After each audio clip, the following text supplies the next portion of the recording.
The Galactic Council chamber buzzed with the usual pre-meeting chatter of a dozen alien species, each convinced they were the pinnacle of civilization.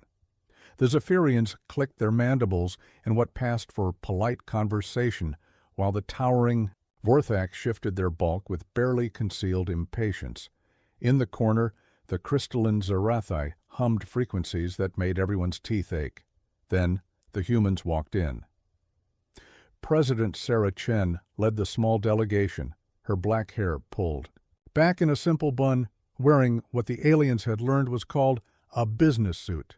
Behind her, 3 advisors carried what looked like primitive data tablets, and the aliens couldn't help but notice actual paper notebooks. "Oh, how delightfully archaic," whispered Ambassador Zixthera, his insectoid head tilting with amusement. They brought writing implements, like ancient cave-dwellers with their charcoal sticks. The Vorthak military adjunct, a mountain of scales and bad attitude named Grokmar, snorted through his nostril slits. Look at them. No combat modifications, no enhanced physiology, not even basic pheromone suppressors. How did this species survive long enough to discover fire, let alone space travel? Chen approached the central podium with measured steps, seemingly oblivious to the barely suppressed laughter rippling through the assembly. She activated the translation matrix and spoke in clear, measured tones. "Honored representatives of the Galactic Council, I come before you not as a conqueror or a supplicant, but as a neighbor. Earth seeks nothing more than peaceful coexistence, mutual trade, and the sharing of knowledge that benefits all sentient life." The Zarathi's harmonic laughter sounded like wind chimes in a hurricane. Sharing of knowledge? What could primitives who still use chemical rockets possibly teach us? "Our species has learned much from our mistakes," Chen continued, her voice steady despite the interruption. "We've discovered that unity in diversity creates strength. That cooperation yields better results than conquest. That the true measure of a civilization isn't its weapons, but its willingness to protect those who cannot protect themselves." For a moment, the chamber fell silent. Even the most arrogant delegates seemed momentarily impressed by the simple eloquence. Ambassador Zixthara recovered first, his mandibles clicking in what humans hadn't yet learned was condescension. How refreshingly naive. For such a young species, you string words together quite nicely. Grokmar heaved himself upright, his massive frame casting shadows across the human delegation. "Pretty words don't survive in the real galaxy, little mammal. The Kivorthak Consortium has maintained order for 10,000 years, through strength, not speeches." "We understand strength," Chen replied calmly. "We simply prefer to build rather than destroy." "Build?" Grokmar's laugh was like grinding stone. "Your entire species would fit in one of our mining colonies. You're adorable, humans, but this is a galaxy of predators. Perhaps a demonstration of real power would educate you."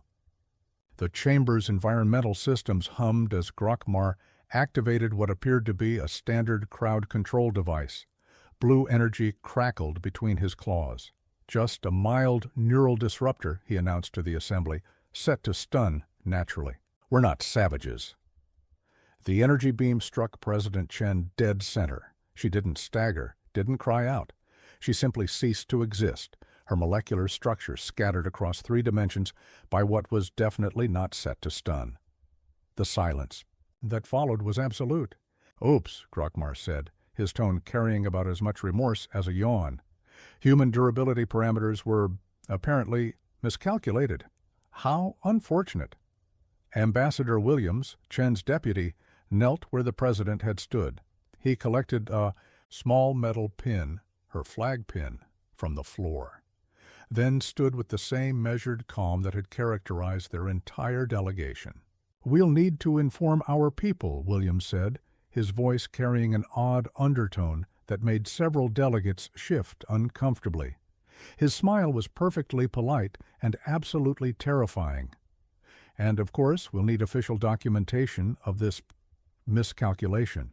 "Standard accident protocols," Zixithera stammered, suddenly finding the floor fascinating. Form 47C, accidental diplomatic casualty, happens more often than you'd think. Williams nodded thoughtfully, making notes on his primitive paper pad. I see, and the penalty for accidentally murdering a head of state during diplomatic proceedings. Well, technically, a strongly worded apology and a fruit basket. How wonderfully bureaucratic. Williams closed his notebook with a snap that somehow sounded like a gunshot. We'll be departing now. Thank you all for this educational experience. The EEHART human delegation filed out with the same measured calm they'd entered with, leaving behind a chamber full of beings who couldn't quite explain why they suddenly felt like prey animals. News of President Chen's death reached Earth within hours through the quantum communication array. The planet's response was immediate and unprecedented. Every news broadcast, every social media platform, every communication channel carried the same message: a 24-hour global mourning period followed by something that had never happened in human history. Complete unity, the Chen Protocol. Activated automatically, a contingency plan buried so deep in government archives that most world leaders had forgotten it existed. Within 6 hours, every human nation, corporation, and organization had subordinated themselves to a single command structure. The transition was so smooth it seemed choreographed. Military factories across 7 continents retooled their production lines. Assembly plants that had been manufacturing consumer goods at sunrise were churning out weapons components by sunset. The global internet, normally a chaos of competing voices and cat videos, transformed into something that made the watching aliens genuinely nervous. "They've gone quiet," reported surveillance operator Yaketh from the Zephyrian monitoring station. No entertainment broadcasts, no social chatter, no cultural exchanges. Every frequency is now spreadsheets and engineering diagrams. What terrified the observers wasn't anger or grief. It was the methodical efficiency. Human children's video games were being reverse-engineered into tactical simulation software. Gardening forums had pivoted to discussions of biological warfare applications. Accounting departments were optimizing resource allocation for something called Operation Remembrance. Ambassador Zixthara frantically filed reports to the Galactic Council. They're not even screaming. They should be wailing, beating their chests, demanding immediate revenge. Instead, they're working. All of them. At once. The transformation was breathtaking in its scope. Every human hobby became militarized.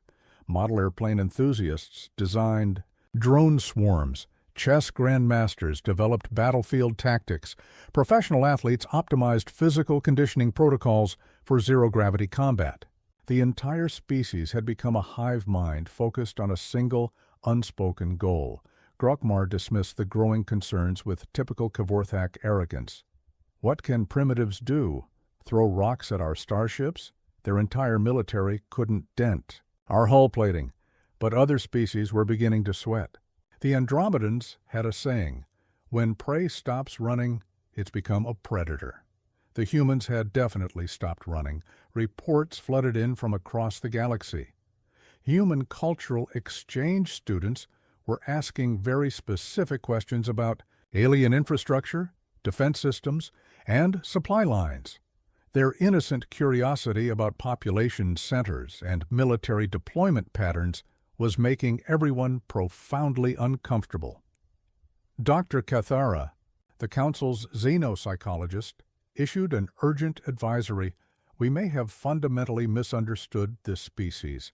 Their response pattern suggests pack-bonding behavior on a planetary scale. They're not mourning individually. They're preparing collectively. The first human ships launched 72 hours after Chen's death. They called them memorial vessels, but the energy signatures were all wrong. The sleek black craft moved with purpose that made veteran military analysts nervous. They were heading for Kavorthak space, broadcasting funeral music on all frequencies. Ambassador Williams sent a polite message to the Galactic Council. We regret that we cannot attend the emergency session. We're preparing for President Chen's memorial service. We expect universe-wide attendance. The invitation's wording sent shivers through every translator in the galaxy. It wasn't a request, it was a summons. Perhaps we should send an apology gift, suggested Grokmar's aide, his voice cracking slightly. Maybe some flowers? Do humans like flowers? Grokmar backhanded him across the chamber. We don't apologize to prey animals. Ready the fleet. If they want a war, we'll give them one they'll never forget. The irony was lost on him. The humans were already ensuring this would be unforgettable. They were just approaching it with the methodical patience of a species that had learned to plan ahead. Across the galaxy, other civilizations watched and waited, suddenly very grateful. They hadn't been the ones to accidentally murder humanity's leader. The Kvorthak were about to learn why humans had survived their own planet's attempt to kill them for millions of years. They were very, very good at surviving, and even better at making sure threats didn't survive them. The memorial service began at exactly 800 Galactic Standard Time. 200 human vessels emerged from hyperspace at the edge of Kvorthak territory, their black hulls gleaming like obsidian daggers against the star field. They broadcast funeral dirges on all frequencies, haunting melodies that somehow made even hardened Kvorthak warriors uncomfortable. What the aliens didn't realize was that the music contained compressed tactical data streams. Grokmar's fleet responded with typical bluster, 500 warships forming battle formations that had intimidated civilizations for millennia. The Kvorthak commander opened communications with his usual charm. Turn back, meat creatures, or we'll add your pathetic fleet to the debris field. Surrounding our glorious homeworld, Ambassador Williams responded from the lead human vessel, his voice carrying across every channel with disturbing calm. We request a moment of silence for President Sarah Chen. Please observe proper memorial protocols. Then every human ship went silent. The quiet lasted exactly 60 seconds. During that minute, something unprecedented happened across the Kvorthak fleet. Every soldier, every officer, every crew member received a personal transmission. Not propaganda or threats, detailed biographical information about President Chen, her childhood dreams, her favorite books, her plans for peaceful galactic cooperation. The message that her daughter was still waiting for her to come home. For a species that had never experienced guilt, the psychological impact was devastating. When the silence ended, the humans demonstrated why Earth's apex predators had learned to fear them. Their ships moved with impossible coordination, executing maneuvers that defied conventional tactical doctrine. What appeared to be suicide runs weren't suicide at all. Human vessels would accelerate directly toward Kvorthak warships, then eject their crews in specialized pods at the last microsecond, turning each ship into a guided missile with pinpoint accuracy. The Kvorthak weapons designed to penetrate conventional armor proved useless against human adaptive shielding. The technology learned from each impact, adjusting its molecular structure in real time to counter the next attack. What should have been overwhelming firepower became an educational exercise for human defensive systems. But the most terrifying aspect wasn't the technology, it was the restraint. Humans boarded disabled Kvorthak vessels not with bloodthirsty roars, but with grim determination. They neutralized crew members with non-lethal precision, secured strategic points, and moved on to the next target. No unnecessary killing, no torture, no grandstanding, just efficient, methodical conquest. "They're not even breathing hard," whispered a Zephyrian observer, monitoring the battle from a safe distance. 500 ships reduced to scrap in 4 hours, and they're conducting post-battle maintenance checks like it's routine. The Kvorthak Consortium's proud armada, terror of 3 sectors, had been systematically dismantled by a force less than half its size. Grokmar himself sat in his command chair, staring at tactical displays that made no sense anymore. A human boarding party entered his bridge with the same polite efficiency they'd shown throughout the engagement. Their leader, a woman who couldn't have weighed more than 60 kilograms, approached his command throne. Grokmar of the Kavortha Consortium, you are under arrest for the murder of President Sarah Chen and violation of diplomatic immunity. Please surrender your weapons.